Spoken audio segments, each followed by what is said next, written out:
o Instituto de Pesquisa Econômica Aplicada divulgou o Atlas da Violência no Brasil. O estudo apontou que em 2015 aconteceram 59 mil homicídios, 11 mil a mais do que os registrados em 2005. As principais vítimas são homens negros. Para a gente discutir esse assunto, estão conosco o especialista em Direito Público e membro do Movimento Negro Unificado, Gleidson Renato Martins Dias, e o professor de Direito da UBRA e membro do Fórum Brasileiro da Segurança Pública, Sérgio Abreu. Boa noite, sejam bem-vindos, doutores. Boa noite. Bom, o Atlas da Violência 2017, divulgado pelo Instituto de Pesquisa Econômica Aplicada, o IPEA, e pelo Fórum Brasileiro da Segurança Pública, revela que homens, jovens, negros e de baixa escolaridade são as principais vítimas de mortes violentas no país. Como vocês avaliam esse recorte apresentado nesse levantamento? Professor, os dois doutores, por favor. Primeiramente, é importante destacar que esse Atlas de Violência é um trabalho feito pelo IPEA, Instituto de Pesquisa Econômica Aplicada, e o Fórum Brasileiro de Segurança Pública. E qual é o objetivo? É trazer à evidência os dados referentes aos crimes violentos, aos homicídios, que estão assumindo um número bastante alarmante no Brasil e crescente, ano a ano. Então, nós estamos, pelos dados de 2015, nós chegamos a 59.080 homicídios, ou seja, quase 60 mil homicídios. Então, o objetivo desse Atlas é trazer os números relativos à violência e para que mobilize a comunidade, a sociedade e principalmente a autoridade pública, o governo federal como um todo, para que há necessidade urgente de estabelecer uma política de segurança pública séria, ampla, no Brasil para estancar essa mortandade que chegou. E principalmente quando traz dados significativos da seletividade dos homicídios que ocorrem em nosso país. Doutor Gleidson, por favor.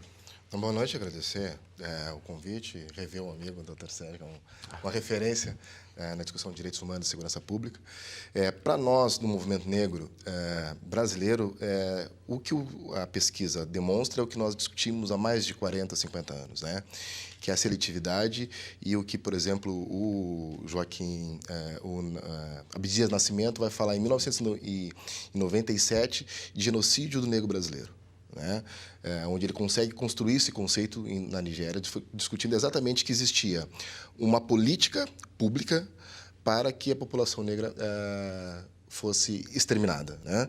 Também, um ano antes, em 76, o próprio Foucault vai falar isso, que ele conceitua racismo de Estado.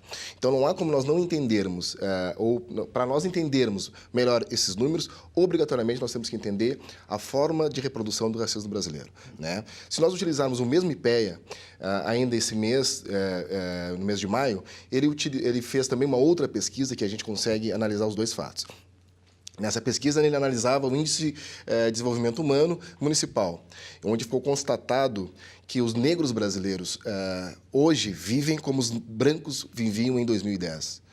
Nós temos aí 17 anos. O que aconteceu?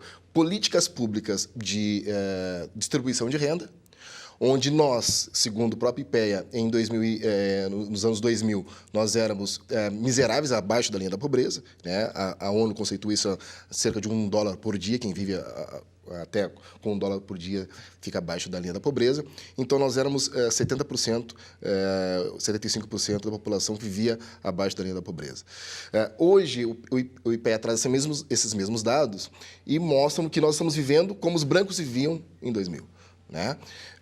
Então, se nós utilizarmos isso para analisarmos a distribuição de venda, a gente consegue entender que houve uma pequena mudança a partir de 2003 no que se refere à distribuição de renda, principalmente com recorte racial, né? Mas, no entanto, no que se refere à violência e à forma de preservar vidas, o Estado brasileiro ainda está longe, está seletivo no que se refere a este tema. Sim, eu vou continuar com o Dr. Gleidson, depois volto, porque uma das perguntas seria essa, né? A população negra corresponde à maioria dos indivíduos com mais chance de serem vítimas de homicídio. Por quê? A gente tentar analisar as questões econômicas que colocam o negro, por exemplo, na periferia, né? Agora, Pensei aí uma expressão que eu achei interessante, Michel Foucault, quando fala, né, do racismo de Estado. A gente consegue ver, e já foi discutido, por exemplo, outros discursos que circulam, como o discurso machista, o discurso homofóbico, a gente vê sendo reproduzido, né, ou práticas são reproduzidas, às vezes, por mulheres, no discurso machista, né, no discurso homofóbico, através do humor. Gays reproduzem isso, enfim, homossexuais acabam reproduzindo e acabam não desconstruindo, naturalizando coisas que circulam por aí, ideias, enunciados. Esse racismo de Estado tem a ver também, a gente pode ter esse fenômeno quando a gente vê, por exemplo, policiais, militares agindo na periferia, são negros também, mas acabam, né, sem desnaturalizar alguns conceitos, abordando em primeiro lugar ou abordando com violência um jovem negro, por exemplo. Esse seria um fenômeno? Com certeza. Existe um teste, Harvard construiu um teste que testa a nossa capacidade de assimilação implícita. Né? Também tem se chamado de racismo implícito. O que consiste isso? A nossa possibilidade de ter aversão a determinado grupo minoritário e, por exemplo, nesse teste, no caso dos policiais, nota-se uma rápida vontade ou expressão de atirar em pessoas negras que em pessoas brancas. Né?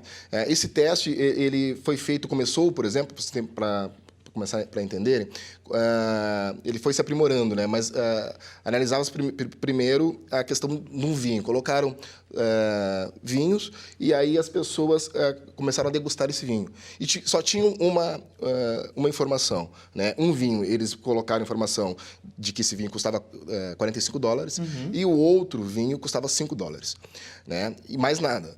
E os enólogos fizeram a degustação e, obviamente, o vinho de $45, eles deram uma nota de 3,9 numa escala de 1 a 5. Sim. E o outro vinho, eles deram uma pontuação de 2 ponto alguma coisa.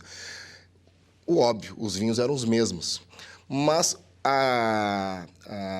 colocar ali $45 o vinho, tu se prepara, inclusive esse teste não é só sociológico, ele também é neurológico, eles analisaram batimento cardíaco, analisaram as partes do cérebro que estão mais preparadas para degustar o vinho. Então, o que eu quero dizer com isso?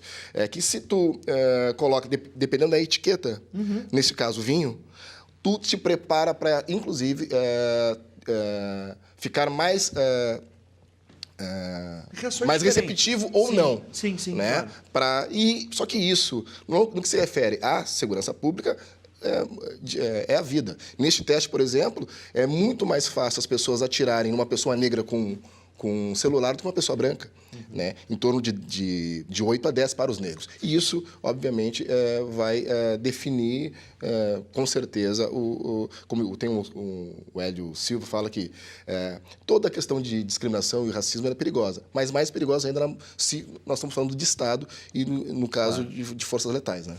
Bom, agora, professor, há uma espécie de naturalização, os números que a gente passou dos assassinatos. Eu fico pensando, hoje com o acesso à informação, né, a possibilidade das pessoas registrarem até mesmo um abuso de um policial na periferia, e os números continuam crescendo.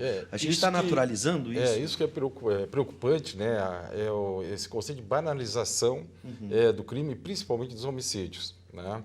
Porque se criou e até eu vou colocar também um pouco da imprensa, né, que coloca, e também setores políticos mais conservadores, alguns parlamentares mais conservadores, que colocam a questão de que bandido bom é bandido morto. Inclusive, isso já numa pesquisa apareceu que quase em torno de 50% da população tem essa visão, que enquanto eles estão morrendo lá na periferia, é problema deles, né, não é aqui no nosso bairro ou na nossa área.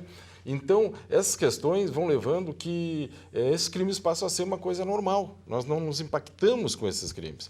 Veja que nós tivemos ontem um homicídio em pleno centro, foi de Sapucaia, né, uma zona movimentada, às 3 horas, ou seja, o praticante do homicídio já não escolhe o local, ele chega onde ele quer matar, ele mata, e comete a atrocidade, e de forma bastante violenta, né, pelo impacto que foi, mas isso não impacta a comunidade. Você não vê a comunidade protestando, a comunidade se mobilizando em função disso. Ou seja, quem chora o homicídio é a família, o familiar próximo, quando toda a sociedade deveria chorar um homicídio. Nós deveríamos estar preocupados com isso. Então, essa noção de que é a periferia que está morrendo, ela é muito equivocada. porque é a violência que está sendo colocada. E algumas soluções, por alguns setores políticos, defendem a violência. Ou seja, inclusive que a polícia use da violência para resolver. Ou seja, alimentando cada vez mais um ciclo de violência. Então, nós não criamos medidas de prevenção, de educação, de socialização, de verificar valores. Nós estamos perdidos nos valores.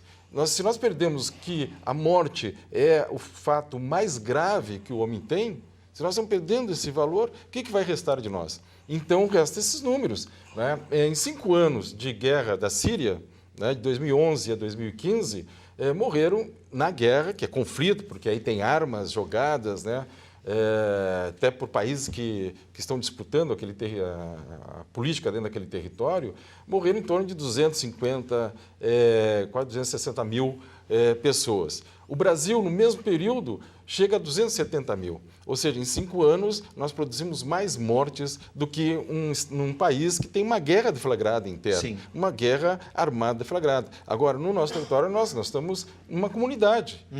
Nós não estamos numa guerra, Sim. mas o homicídio passou a ser uma pauta muito natural, principalmente quando esses homicídios são de periferia. Alguns casos chamam atenção, como no bairro Restinga, no domingo, em que um trabalhador foi retirar um filho do carro e, casualmente, havia um grupo tentando cometer um homicídio por um desafeto, e ele teve, aquele momento que ele estava ali, o desafeto acabou sendo socorrido, mas ele acabou sendo vitimado, não tinha nada a ver com aquela relação. E até alguns disseram que ele estava no lugar errado, no momento errado. Não, ele estava no lugar certo, era a casa dele, na frente da casa dele. Sim. Onde é que você vive? É a sua casa. Então, você não tem a segurança na sua casa, né? Lá no bairro Restinga.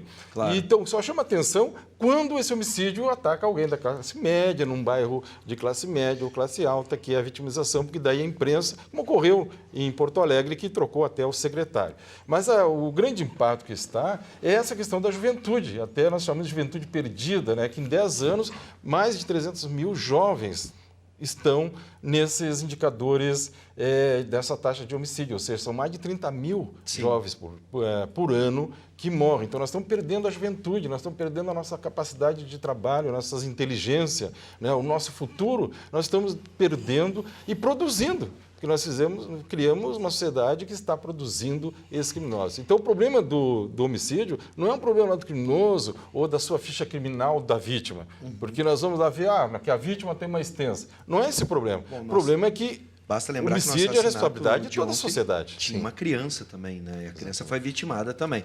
Bom, eu vou pegar a fala do professor e já vou indicar para o Gleidson se ele concorda ou não, ou pode acrescentar. A gente tem aqui problemas e soluções, tá? O professor, por exemplo, indicou já um dos grandes problemas, a violência como instrumento para combater a própria violência. E como solução, medidas preventivas. E aí eu posso lembrar aqui o projeto Território da Paz, aqui em Canoas, entre outros projetos que vão trabalhar exatamente no jovem. Vão trabalhar em primeira instância no jovem, que hoje, como a gente acabou de falar na outra discussão sobre a publicidade, por exemplo, leva um jovem, por exemplo, a roubar por um celular, para o consumo de drogas ou até mesmo ao consumo de marcas. Isso é o que se chama hoje de delito aspiracional. Está se criando esse conceito, né? Porque o próprio mercado cria esse desejo. Essa necessidade. Mas cria essa necessidade, não, desejo, esse desejo. Claro. Então, tu tem um desejo. Só que você não tem a capacidade financeira para atender aquilo ali. E aí, como é que fica?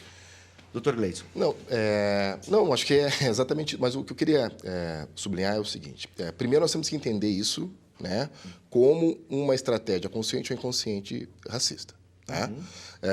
Tem 2 documentários que possam reforçar essa discussão. Um premiado agora, que é a 13ª Emenda. A 13ª Emenda é um documentário que fala sobre o sistema carcerário nos Estados Unidos. E, então, lá... ele desnuda, por exemplo, o caráter racista das guerras contra o tráfico. Né? As guerras contra o tráfico ela tem uma intencionalidade, e isso é dito, inclusive, pelos assessores de Bill Clinton, que também retrocederam essa política nos Estados Unidos, para que os negros e latinos lá fossem presos ou assassinados, né, entre eles, né, ou pela polícia, tal. E aqui nós copiamos este este exemplo de política de segurança pública, né? Nós vermos como se dá o embate entre tráfico. Só pode aceitar isso quem não mora numa periferia. Porque não existe a possibilidade real de alguém conseguir aceitar, achar minimamente racional que policiais e traficantes ficam se degladiando com fuzis e a gente morre como morreu há pouco tempo uma menina que levou 4 tiros de fuzis lá no Rio de Janeiro, né? Então, nós temos que entender que essa política de combate às drogas é uma política equivocada. E essa política de combate às drogas, da forma que ela está sendo feita, tem vitimado e acabado com a juventude, principalmente com a juventude negra. O outro ponto é, sim, política pública. Não tem como avançarmos sem política pública. Não há a menor possibilidade de avançar sem política pública. Por causa exatamente dessa questão da mortandade, que hoje, ainda bem, está em voga em todos os tipos de mídia, mas, por exemplo, em 2003 começa-se a discutir, e ela vai se firmar, se não me engano, em 2005, lá na Bahia, um movimento chamado Reaja ou Seja Morto, Reaja ou Seja Morta, exatamente para que os jovens conseguissem, entre eles, fazer uma discussão para sair desse círculo de violência, né, que é, de certa forma, meio que... por exemplo, para voltar ao Foucault, ele fala o seguinte, que hoje, se antes o Estado tinha o poder de matar, né, isso era o poder de dizer, vou te matar ou não vou te matar, hoje ele faz outra escolha. Ele tem que te deixar, tem que fazer tu viver, mas pode te deixar morrer. Sim. Né? Entende? Então, o deixar morrer é exatamente não investir em políticas públicas que possam resolver essa discussão. O abandono do Estado nas periferias, onde todo mundo sabe, isso aí já é notório, sim, onde tiram, né? Onde fazem daquelas crianças ou juventude soldados e tal, do tráfico, enfim. Então, óbvio que do nosso ponto de vista, a questão de políticas públicas é o que mais urgente, sim, nesse sentido. A gente tem a participação do João de Porto Alegre, diz assim, boa noite, qual a opinião dos convidados sobre a frase eu ia falar sobre isso. Do Barbosa, tu é um negro de primeira classe? Eu ia falar sobre isso, obrigado, João. Por favor, Gleidson. Eu ia falar exatamente isso. E também o Sérgio tinha comentado, para ver, tu tinhas falado sobre a seletividade, sim, né? E aí o doutor Sérgio falou exatamente o que eu estava pensando em falar no outro bloco, e que vai a ver com... Isso só para relembrar, né? Exatamente. STF, o ministro exatamente. Barroso proferiu essa frase ou essa sentença para o ministro Barbosa. Nós temos, isso que eu digo, não tem como querer entender o Brasil se não entender a questão racial. Né? Primeiro é racismo, depois discriminação de gênero e depois discriminação social. Essa que é, no nosso ponto de vista, o vértice da discriminação no Brasil. Né? E isso é comum, infelizmente. Só para ter uma ideia, há pouco tempo tem um vídeo absurdo de um homem negro de 60 anos, advogado no TRT, e ele sim, vai para e ele é retirado, algemado, espancado pelo segurança. Jamais, em nenhum momento, se aquela pessoa fosse branca, os vigilantes usariam daquela força, sim, com ele. Um homem de 60 anos. Né? Nós não estamos falando de um menino que estava lá de boné, de sei lá o quê, qualquer discussões que não que se justifique, mas geralmente é utilizado como argumento. Né? Bom, hoje nós vimos o ministro Barroso, que é um grande ministro, né? Mas reproduzindo uma frase racista, óbvio, essa é a pergunta, João. O ponto de vista é uma frase racista e que mostra que o racismo não tem a ver com ignorância.